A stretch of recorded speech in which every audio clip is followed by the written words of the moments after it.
Президенттин жакындарынын атын жамынып, инвесторлорду алдап жүргөн шектөө кармалды. УКМК инвесторлорго президенттин жакын туугандары тарабынан колдоо көрсөтүүгө убада берген алдамчы кармалганын билдирди. Шектүү Кыргыз Республикасынын жараны аял киши. Комитеттин басма сөз кызматынын маалыматы боюнча, шектүү 10 миңден 20 миң долларга чейин акча талап кылган. Жаран ар кандай шылтоолор менен же жеке бизнес долбоорлордун атын жамынып, бир нече жолугушууларды уюштурган. 2025 жылдын 18 мартында козголгон кылмыш ишинин алкагында ал кезектеги жолугушууну уюштуруу үчүн 7 миң доллар өлчөмүндө акчанын бир бөлүгүн алып жаткан учурда кармалды. УКМК өлкөнүн инвестициялык мыйзамдарын бузууга жол берилбестигин эске салат деп айтылат расмий маалыматта. Булак Баракелде.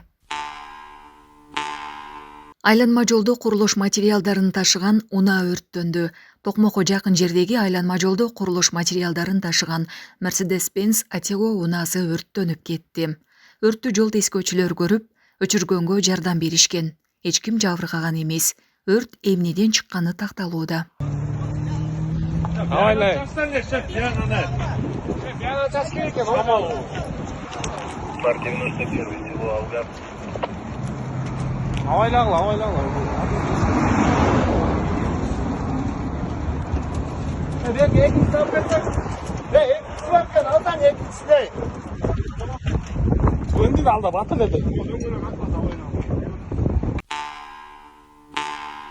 Ысык Атада жол жээгиндеги камыш өрттөндү. Бүгүн 19 мартта Бишкек Нарын Торугарт унаа жолунун 22 чакырымында куураган камыштан өрт чыкты.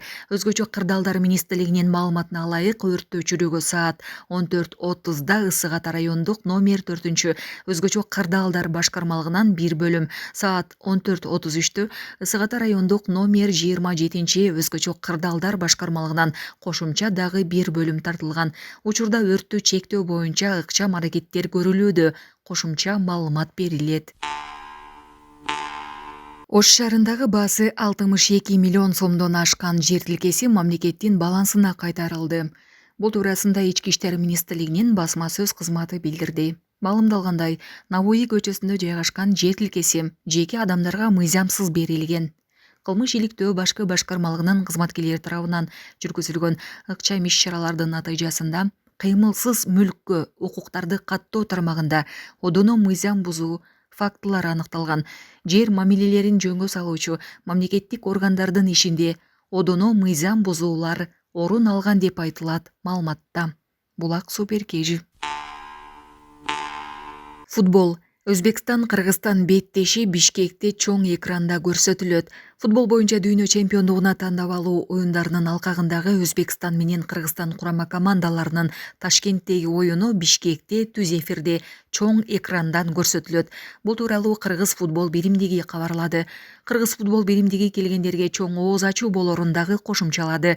Ошондой эле Омар Бекборбиев баш болгон Кыргыз эстрадасынын популярдуу ырчылары жандуу үн менен чакан концерт тартуулайт. Башталышы 19:00. Өтө турган жери Эски Аянт. УКМК төрагасы Камчыбек Ташиев жогорку кеңештин комитет жыйынында 4 көчө тууралуу маалымат берип, Мадумаровду азырда камап койсо болот деди. Коопсуздук кеңешинин башчысы Адаган Кимсанбаевич барып, президенттин эмеси менен мурда ошондогу президент ал киши айтып атпайбы, Адаган Кимсанбаевич айтат, мен дейт президенттин тапшырмасы менен баргам дейт. Ал маалда президент Бакиев болчу. Барып ошо протоколго кол койгом дейт. Биринчиден, ал юридикалык жагынан дагы эч кандай протоколго кол коюуга акысы жок. Ал өзүнүн коллегасы менен, ошо Совет Безопасности Тажикстан менен кандайдыр меморандумга кол койсо болот, келишимдерге кол койсо болот, кызматташтыкка кол койсо болот. Бирок чек ара жөнүндө эч нерсеге кол коюуга анын конституциялык мыйзамдык укугу болгон эмес. Жана койбош керек эле. Бул биринчи ката. Алар айтып атат, өткөн Адаган Кимсанбаевич айтып атат, бул протокол жөн эле протокол да, муну менен жөн эле туалетке барып койсоңор болот, баяк кылып койсоңор болот деп. Туалетке бардырбайт экен да аны менен. Сенин колуң турат да жерде. Секретарь Совета Безопасности деп туруп, колуң турат да жерде сенин. Кантип туалетке бардыртат? Ошону ар бир жолугушууда мен бетиме такай берип, монтип, мен ушу менен чабышып келдим да. Ошон үчүн 275 метр жерди мен нейтральный кыла албай, ошон үчүн мен булар менен чабышып тытышып келдим да. Мына конца концов, бирок биз аны признавать эткен жокпуз. Мен ошондо дагы айттым, мына биздин комиссия мүчөлөрү отурат, биз ал протоколду признавать этпейбиз. Ал протоколду туура эмес адам не соответствующий своим служебным обязанностям человек подписал. Так? Он этого не должен был делать. Анда алар айтып атышты, андай болсо, силер ушуну мамлекет аралык протоколго кол кое берсеңер, көрүнгөн адам келип, силер алар жоопко тартпайсыңарбы деди. Мына ошондуктан биз, урматтуу туугандар, требовать этип отурушту. Ошондуктан биз ушунун баардык делону изучать этип отуруп, ушулардын баарын анализдеп отуруп, анан кийин Мадумаровго чыккынчылык беренеси менен иш козгогонбуз. Чыккынчылык беренеси менен иш козгогонбуз. Бул чыккынчылык беренеси эч качан эскирбейт. Керек болсо, азыр дагы алып келип камап койсо болот.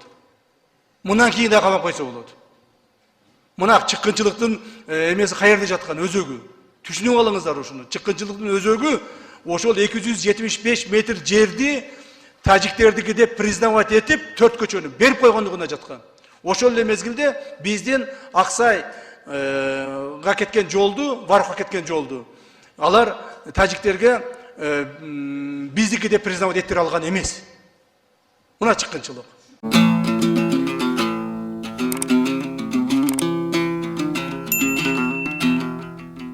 Жогорку кеңеш Кыргыз-Тажик чек арасы боюнча келишимди ратификациялады. Жогорку кеңештин 19-марттагы жыйынында депутаттар Кыргыз-Тажик чек арасы боюнча келишимди ратификациялоо жөнүндө мыйзам долбоорун 3 окууда бир карады. Добуш берүүгө катышкан 85 депутаттан 1 депутат Султанбай Айжигитов каршы болуп, калганы баары макул деп добуш берди. Мунун алдында ушул эле күнү жогорку кеңештеги комитеттердин биргелешкен жыйыны өтүп, анда улуттук коопсуздук мамлекеттик комитетинин төрагасы Камчыбек Ташиев баяндама жасап, суроо жооп болгон. Мындан улам төрага Нурланбек Тургунбек уулу жалпы жыйында баяндамасыз жана талкуусуз эле дароо добуш берүүгө өтүүнү сунуштап, колдоо тапты. Добуш берүүдөн кийин төрага Тургунбек уулу бул чечим тарыхый мүнөздөө экенин белгиледи. Бул күн тарыхый күн болуп эсептелет. Эч качан согуш болбосун, эки өлкөнүн ортосундагы саясий, экономикалык, маданий, гуманитардык, тынчтык, достук жашоо өкүм сүрөт деген тилектебиз. Ошон үчүн бир кол чабып койсок.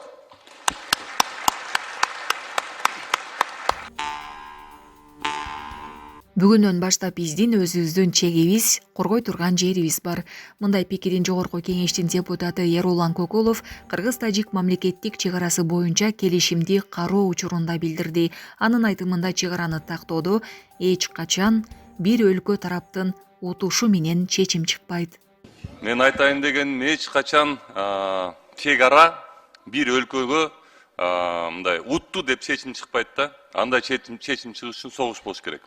Согушту биз көрдүк. Согуш бүт өлкөнү артка тарта турган нерсе.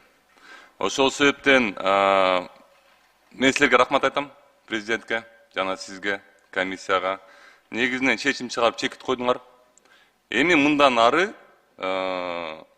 эгер биздин өлкөгө бирөө киребиз десе, жана кызыл линиялар көрсөтпөдүңүз, мындан ары бул агрессия болуп эсептелинет да. Аны мындай эл жакшы түшүнбөй атат да. Буга чейин агрессия эмес болчу, буга чейин кимдин территориясында ким жүргөн белгисиз болчу. Бүгүндөн баштап өзүбүздүн чегибиз бар, өзүбүздүн коргой турган жерибиз бар. Рахмат силерге. Ташиев Баткенде 253 үй бүлө көчөрүлөрүн айтты.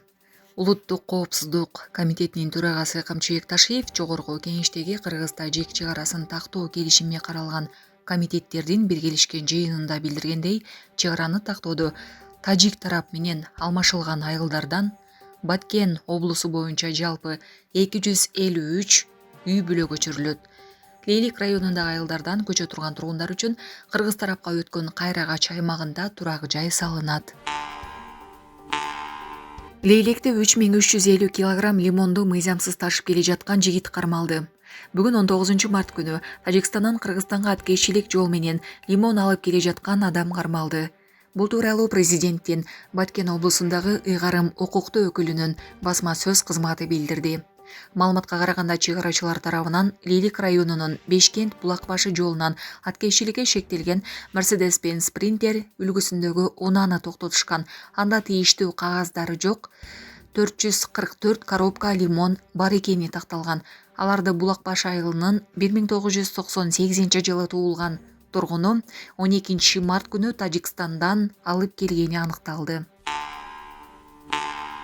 Чек арадагы аткезчилик Баткенде мыйзамсыз ичимдик ташыган чектөө кармалды. Бул тууралуу президенттин Баткен облусундагы ыйгарым укуктуу өкүлүнүн басма сөз кызматы билдирди. Маалыматка караганда 2025 жылдын 19 мартында чек арачылар Лейлик районунун Бешкент айылына бара жаткан Mercedes-Benz Sprinter үлгүсүндөгү автоунааны токтоткон учурда унаада жашыруун катылган төмөнкү товарлар болгон. Меланолондон тамеки 200 дана таңгак, болжолдуу баасы 140 000 сом. Спорттук ичимдик Самион Ван 2400 таңгак, болжолдуу баасы 2 миллион сом. Бул факты боюнча Колонд айылынын 1981 жылы туулган тургуну аткезчиликке шектелип кармалды.